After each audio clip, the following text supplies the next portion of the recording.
বদরের হাতিয়ার কি ছিল? অস্ত্র, তলোয়ার, ছুরি, চাকু, বন্দুক।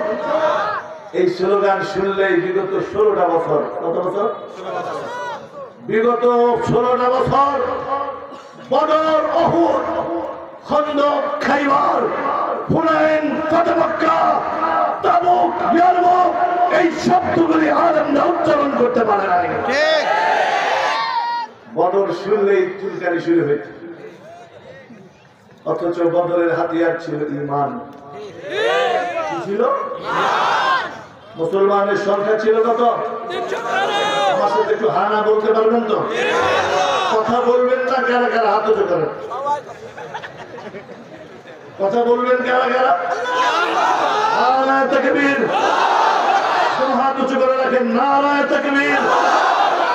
মুমিন কি শমশির কোন? আল্লাহু আকবার। মুমিন কি শমশির, মুমিন কি তাকরীর, মুমিন কি তাহরীর, কালেমা কি তাফসীর। নারে তাকবীর। এই ধ্বনির পাওয়ার আছে না নাই? আর যারা বলেন আছে নাই? বাংলাদেশ থেকে বিদায় করেছি, আফগানিস্তান থেকে তো আরো আগেই করেছি। সেদিন সিরিয়া থেকে বাশার আল আসাদের মতো কমবখ আর কবিরাকেও বিদায় করেছি। কুষ্টিয়ার যুবকেরা, কুষ্টিয়ার মুসলমানেরা ঈমানি শক্তিতে বলিয়ান হও, আলেমদের সাথে থাকো। Target Delhi, target Delhi.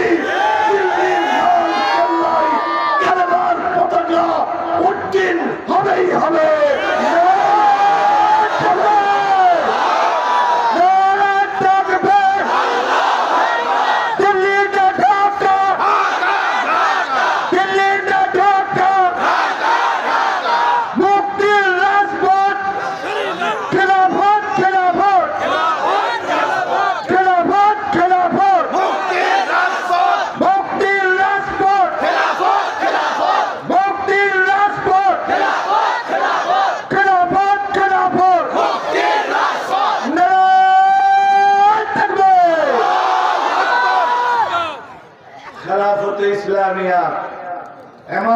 ইসলামিয়া, এই শব্দগুলি বললেও আরো কিছু মানুষের চুলকানি ধরে।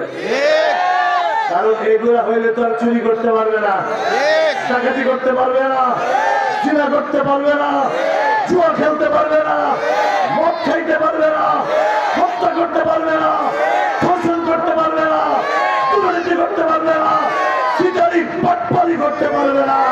এজন্য এগুলো শুনলেই ভয় লাগে। পরিষ্কার বলছি, তন্ত্রমন্ত্রের দিন শেষ, তন্ত্রমন্ত্রের দিন শেষ। এখন সংগ্রাম হবে নতুন। নবী আলাইহিস সালাম যে সংগ্রাম করে গেছেন সাহাবায়ে কেরামকে নিয়ে। বদরের প্রান্তরে মুসলমানের সংখ্যা ছিল কত? 313। আরো আসতে বলো। 313।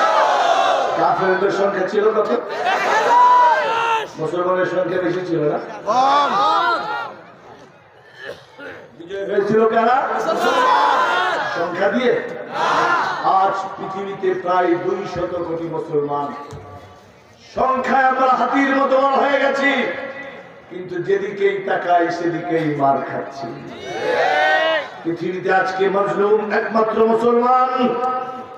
আজকে বাংলাদেশে হিন্দুদের উপরে কোন নির্যাতন হয় না? হয়। মায়ের কোলে শিশু যেমন নিরাপদ, বাংলাদেশের হিন্দু সমাজ তেমন নিরাপদ আছে এবং থাকবে, আছে এবং থাকবে। কিন্তু ভারতের দিকে তাকান, ভারতের সংখ্যালঘু মুসলমান সিজদায় গেলে ওই পুলিশেরা ফুট দিয়া লাঠি মারে। মুসলমানদের মসজিদে বুলডোজার দিয়ে সেদিন এক ক্লিপ দেখে চোখের পানি ধরে রাখতে পারিনি। ছোট্ট বড় ছেলে মেয়ে, পুরুষ মহিলা সমানে গেছে আল্লাহর ঘর মসজিদে। এই মোদী এবং তার দোসররা বুলডোজার দিয়েছে। পরিষ্কার বলছি, মোদী ভুলে যাও, আগের দিন ভুলে যাও। 16 বছর বহুত জ্বালাইছ হাসিনারে দিয়ে, এখন হাসিনার কাছে নিয়ে আবার জানাচ্ছ, পরিষ্কার বলছি, বাংলাদেশের মুসলমান, বাংলাদেশের মানুষ রক্ত দিয়ে স্বাধীনতা অর্জন করেছে। সেই স্বাধীনতার জন্য প্রয়োজনে আবার রক্ত দিয়ে সেই স্বাধীনতাকে অক্ষুণ্ণ রাখা হবে ইনশাআল্লাহ।